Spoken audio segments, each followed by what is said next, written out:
நீங்க சொன்ன கணக்குல ஒரு சின்ன சந்தேகம்.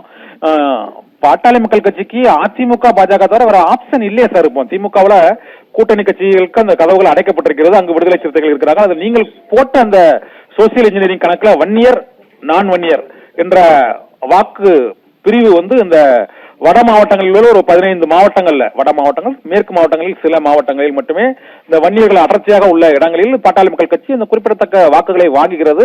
அந்த வாக்கு சதவீதம் என்பது அவர்களுக்கு அந்த 5-6% என்பது அனைத்து தேர்தல்களிலுமே குறையவில்லை, அதே அளவுதான் இருக்கிறது. இந்த வெற்றி வாய்ப்புகள் மற்றும் அவர்களுக்கிடையே உள்ள அந்த நீங்கள் சொன்னது போல அது எடப்பாடி பழனிசாமிக்கு சாதகமாகவும் பாரதிய ஜனதா கட்சிக்கு சாதகமாகவும் மாறுகிறது, பாட்டாளி மக்கள் கட்சிக்கு சாதகமாக இல்லை என்று கூறினாலும் டாக்டர் ராமதாஸின் ஆப்ஷன் என்ன சார்? வேற ஆப்ஷன் தனித்து நிக்கலாமா? அது திமுகல இடம் இல்ல, அவர் வேற என்ன விஜய் கட்சி மட்டும் தான் ஒரே ஆப்ஷனா இருக்கு. தாவேகா கூட போய் இணைவாங்கன்னு நினைக்கிறீங்களா? அது ஆதாரமற்ற செய்தி. உங்களை போன்ற சில ஊடகவியலாளர்கள் பரப்பக்கூடிய செய்தி. ஆணித்தரமாக சொல்கிறேன், அவர் அந்த மாதிரி எந்த ஆப்ஷனையும் டாக்டர் ராமதாஸ் காட்டவில்லை. பட் அரசியல்ல அதுக்குள்ள சான்ஸை நீங்க சொல்றத நான் மறுக்கல. பலம் நிரூபிக்காத விஜய கூட வேற வழி இல்லாம அவர் சேர்க்கலாம்.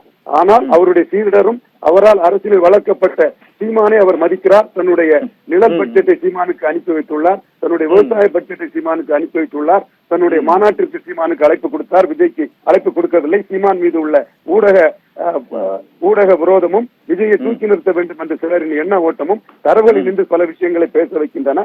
அந்த அடிப்படையில் அவர் இன்னொரு ஆப்ஷனாக கருதுவது, தனித்து போட்டி என்று சொல்லப்பட்ட சீமானைத்தான் ஒரு ஆப்ஷனாக அவர் கருதுகிறதா நான் கருதுகிறேன். எது எப்படியோ அவர் விஜயை காட்டியோ சீமானை காட்டியோ ஒரு பேரம் பேசி 30-40 சீட்டு வரை அதிமுக அணியில் பெற்றால்தான் அவர் 6% இடங்களை பெற முடியும். அதிமுக அணியில் வேற வழி இல்லை என்று 23 சீட்டு பெற்றுக் கொண்டு போனால் அது இழந்த அங்கீகாரத்தை பெற முடியாது. அவர் சீமானை ஒரு ஆப்ஷனாக காட்டி எடப்பாடியிடம் பேரம் பேச முயல்கிறார். விஜய் கூட ஒரு ஆப்ஷனாக காட்டி முயற்சி பண்ணுவதிலே தவறில்லை. ஆனால் அவருடைய நடவடிக்கைகளில் பலம் நிரூபித்த டெஸ்டட் சீமானை தான் மதிக்கிறார். அன்டெஸ்டட் நாட் ப்ரூவ்ட் விஜய் அவர் மதிக்கவில்லை என்பது உண்மை. அதேவேளை நாளை மதித்து பேரம் பேச மாட்டார், டி.ஆர். பாஸ்கரன் போன்றவர் மூலமாக பேரம் பேச மாட்டார் என்று நாம் மறுக்க வரவில்லை. ஆப்ஷன் இருந்தால்தான் பார்கெனிங்கில் எடப்பாடியிடம் 35-40 சீட்டாவது பெற முடியும் என்பதையும் டாக்டர் ராமதாஸ் உணர்ந்தே உள்ளார். ஓகே, இன்னொன்னு சொன்னீங்க, இந்த தேர்தலுக்கு முன்னதாக அவர்கள் இருவரும் அந்த நீரடித்து நீர் உலகாது என்று இருவரும் இணைந்து விடுவார்கள் என்று கூறினீர்கள். ஆனால் இன்று அன்புமணி ராமதாஸின் பேட்டியை நீங்கள் முழுமையாக பார்த்தால் மிக நேரடியாக தனிப்பட்ட முறையிலும் அன்புமணி ராமதாஸ் மீது தாக்குதல் நடத்தி இருக்கிறார். அது பாட்டாளி மக்கள் கட்சியின் கொள்கைகள், சித்தாந்தங்கள், கூட்டணி பற்றி மட்டுமல்ல, அது அவர் மீது தனது தாயையே அவர் தாக்குவதற்கு முயற்சித்து விட்டார். அவர் நான் மேடையில் இருக்கும்போதே என்னை அவமானப்படுத்தும் வகையில் அவர் செயல்பட்டார். இதனால் பாட்டாளி மக்கள் கட்சியே ஒரு தவறான ஆட்டத்தை அவர் நடத்தியிருக்கிறார். கடுமையான குற்றச்சாட்டு அன்புமணி மீது ராமதாஸ் சுமத்திருக்கிறாரு. அது இந்த தேர்தலுக்கு 10 மாதங்களே உள்ள நிலையில் அது சரியாக நினைக்கிறீங்களா சார்? இது கடுமையான குற்றச்சாட்டு தான். இது ரெண்டோரும் சேர்ந்து இல்லைன்னா அந்த குழந்தைய காலி பண்றதுக்கு சமம். ரெண்டோரும் சேர்ந்து நின்னாதான் பாட்டாளி மக்கள் கட்சி பிழைக்கும். பாட்டாளி மக்கள் கட்சி பிழைக்கிறது வன்னியர்களின் அரசியலுக்கே நல்லது.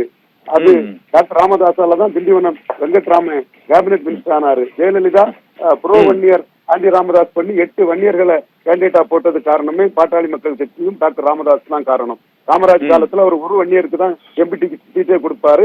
காமராஜரோட 52 அரசியல் தான் இன்னும் வடதமிழக மக்கள் மத்தியில பசுமரத்து ஆணி போல இருக்குது. இதுல எல்லா விஷயமும் டாக்டர் ராமதாஸ் தெரிஞ்சு இந்த கட்சியை காப்பாற்றுவதற்குள்ள அணுகுமுறையில நிதானமா வில்பவரோட முடிவெடுக்கலாம்னு நினைக்கிறாரு. ராமதாசுடன் இணைந்து அன்புமணி முடிவெடுத்தால் தான் பாட்டாளி மக்கள் கட்சி நிலைக்கும். அல்லது மற்ற கட்சிகள் பலமிழந்து உருவமிழந்து போனது போல் பாட்டாளி மக்கள் கட்சியும் உருவமிழந்து போவதை யாராலும் தடுக்க முடியாது. எனக்கு ஒரு அடையாளம் கொடுத்தவர் டாக்டர் ராமதாஸ். அந்த வகையில் அந்த கட்சி சரியான டாக்டர் ராமதாஸ் முடிவில் விளைப்பதற்கு ஒரு வாய்ப்பு இருக்கு என்பதை நான் கருதுகிறேன்.